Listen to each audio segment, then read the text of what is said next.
A slow-motion ballet of shattering spaceships, an army of arachnid warriors, and the surprising effect that wasn't CGI at all. Here's what Starship Troopers looks like when you strip away the special effects. Would you like to know more? Some of the biggest, most thrilling scenes in Starship Troopers saw the human heroes taking down the bugs. And one of the biggest is a moment during a pitched battle between the two forces that sees the mobile infantry under attack by a gigantic tanker bug. It's a massive insect the size of an 18-wheeler, and it seems nearly unstoppable. To finally put it down, Johnny Rico jumps off a ledge and onto its back. Once there, he blasts a small hole in its armor and tosses in a grenade that blows it to smithereens.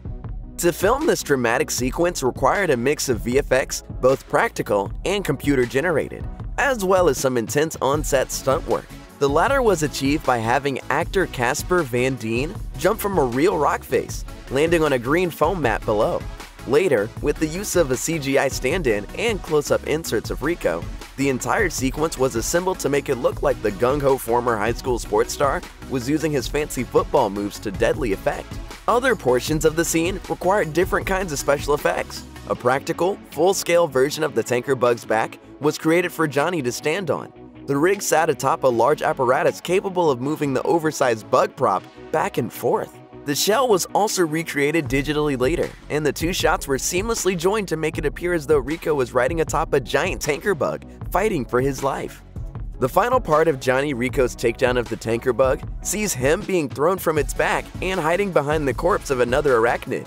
When the dust of the explosion settles, he stands up proudly in a hero moment, looking back at his troops and the audience as the bug burns behind him. Creating just this one simple shot was nearly as complicated as the entire sequence. First, a background plate was shot of actor Casper Van Dien standing in front of a practical prop of a warrior bug carcass, complete with background extras. Then, the burning tanker bug was created in CGI and composited behind him. Many of the big action set pieces in Starship Troopers come on the arachnid planet of Klendathu.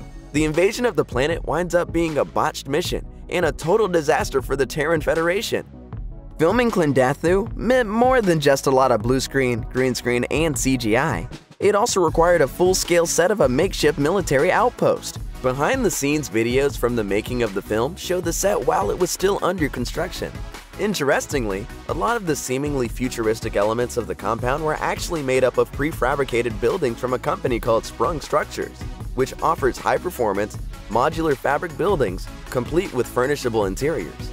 These allow various industries to set up working spaces anywhere in the world quickly and efficiently, and have been used by companies like Tesla and FedEx, as well as for sound stages for TV shows Big Love and The Chosen.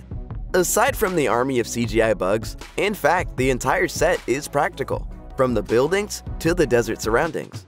A behind-the-scenes video from Amalgamated Dynamics also shows that the carcasses of the bugs and people strewn about the place were meticulously sculpted and placed on the set. In a sci-fi movie as ambitious as Starship Troopers, you'd probably assume that most of the alien critters would be computer-generated creations. And you wouldn't be wrong. A lot of them are. Vast armies of CG arachnids were created digitally to fill the scenes of attacking bugs. But the main warrior bugs also had a working, motorized, full-size robotic puppet counterpart for certain scenes, including an early sequence that shows a bug lifting a human soldier with its massive mandibles. The animatronic was designed and built by VFX icon Phil Tippett, who had previously worked on Jurassic Park, while a company called Amalgamated Dynamics did the actual construction. And as Tippett told Cartoon Brew, their usage had a very specific purpose, saying, "Most of that centered around contact, like when you actually see a real person about to be chopped in half and the beak of a bug. You want to keep the computer graphics people off screen as much as possible, because they don't look so good." Having an actual, moving model certainly adds a sense of realism to the warrior bug scenes. What you don't see in the film, of course, are the robot's many operators who control its movement. And action! Casper Van Dien isn't the only actor in Starship Troopers to get to play with some big CG bugs. His co-star, Neil Patrick Harris, who played military intelligence officer and psychic Carl Jenkins, also got in on the fun. The mix of human and CGI happens at the end of the movie, when Jenkins arrives in the aftermath of a major human victory. In a satirical twist ending, Jenkins probes the mind of the so-called brain bug and declares that it's afraid while throngs of soldiers cheer. Although a life-size model of the brain bug was used in earlier scenes, this one used a CGI creation, at least for the wide shots.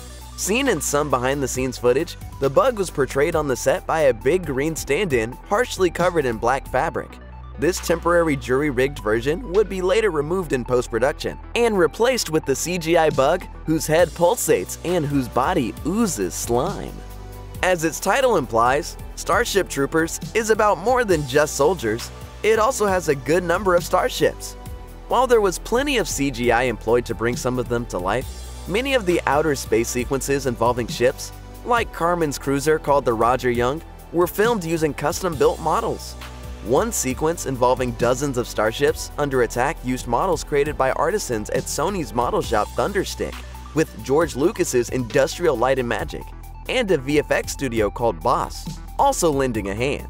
Augmented with the use of some CG attack ships, 13 scaled starships were created for the scene, and took a total of 14 months to assemble from start to finish. The scene, which sees chaos erupt when the fleet meet an unexpected attack from the bugs, required the VFX team to put together all of those ships, plus background elements. The CGI added later required an advanced computer software program, though even that could barely handle the task of compositing so many moving parts. Behind the scenes, the large models of the starships were dangled in front of a black backdrop to capture just one of the more than 200 individual elements. The large, empty warehouse space stands in stark contrast to the final scene, a frame buzzing with starships, explosions, and debris. During the incredible outer space action scenes, a full-size set was built of the interior of the Rodger Young's cockpit, but for their forward view into space, which showed the horrific destruction of the Terran fleet, special digital effects were used, rather than any kind of rear projection or on-set photography. Instead, it was a standard green screen. It wasn't just the ships out the window that were CGI. The window itself was purely digital, as explained by Sony ImageWorks' Scott E. Anderson. The flickering light on the windshield's actually put in digital. That allowed the animators to add in subtle reflections of the chaos happening outside the ship, just like you'd see on real glass. For director Paul Verhoeven, getting the moving lights just right was like an orchestra, and crucial to making the scene convincing. Colored lamps were moved slowly from side to side to cast the right lighting on the physical set, and were replaced later by scenes of massive burning ships and explosive collisions. Amid the space battle above the bug planets, it's not just the Rodger Young that's taking fire. Multiple massive starships are struck, splitting open and jettisoning crew into open space. Fiery debris from the entire fleet rains down as shuttles escape their motherships and try to stay alive in the frenzy. At least one of those wrecked vessels was created with elaborate model work. It's just one of many such ships built for the scene, and it's only when you see the whole model that you understand just how large the thing really is. Ultimately, the ship measured in at a whopping 18 feet and was built with removable sections to make the destruction scenes easier to shoot in stop motion later. We also had 2 stop-motion animators who literally, frame by frame, as the ship pulled apart, bent the metal pieces of the decks. It's mind-boggling how much work went into each model, with astonishing levels of detail to convince audiences that this was a massive starship cut in two by the enemy. The Rodger Young isn't the only starship piloted by Carmen. After that ship is destroyed, she also gets behind the controls of an escape shuttle, a sequence which required a couple different moments of CGI. When Carmen and Xander reach the shuttle bay, the pod they actually get into is real, while the rest of the pods were added in post-production. We only had the first part of the set, and the second of the part of the set, further away in the background, was added later. As with the larger starship, a green screen is also used to make room for computer-generated images of outer space beyond the windows of the shuttle. Footage from filming the scene shows actress Denise Richards sitting in the cockpit with her headgear on, and a green screen out the window of the small vessel. As described by Paul Verhoeven, the crash and destruction of the Rodger Young was crafted in CGI and placed in the background of this very shot. The foreground was shot on a gimbal. That's where you get all the trembling and the strange positions of this thing. These active movements help give the scene a rocky, unsteady look as Carmen pilots the shuttle away from the destruction. There are some tense moments in the finale of Starship Troopers. And one of the most nail-biting is when Carmen is captured by the bugs. Finding herself trapped underground, where she's due to become food for them, she fails to save her new love Xander, who has his head stabbed and empty out by the brain bug. She is, however, able to save herself. But if you were on the set of the film the day that scene was shot, you would have seen something very different than what ended up on the screen.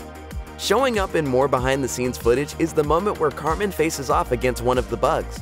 But for the close-up shots of her face, she was actually staring down director Paul Verhoeven while he shouted and held a broom over his head. For shots involving the full bug, he'd be substituted for the full-size puppet of the brain bug, or a CGI model, depending on the shot. Meanwhile, Xander's death was pretty much filmed as it ultimately appeared on screen. Production built several models of actor Patrick Muldoon's head to sub in for progressively horrifying shots as the brain bug sucked out his brains. All of this was done in a sprawling indoor set of subterranean insect caves that was built for the film. All these practical on-screen elements just prove how much work went into bringing Starship Troopers to life, and are part of the reason the film holds up so well after all these years. Using CGI with a light touch to augment the practical effects rather than always replace them outright means that every piece of the action feels all the more real to the audience. Yeah, even a giant oozing brain-shaped bug. And strike. Ooh.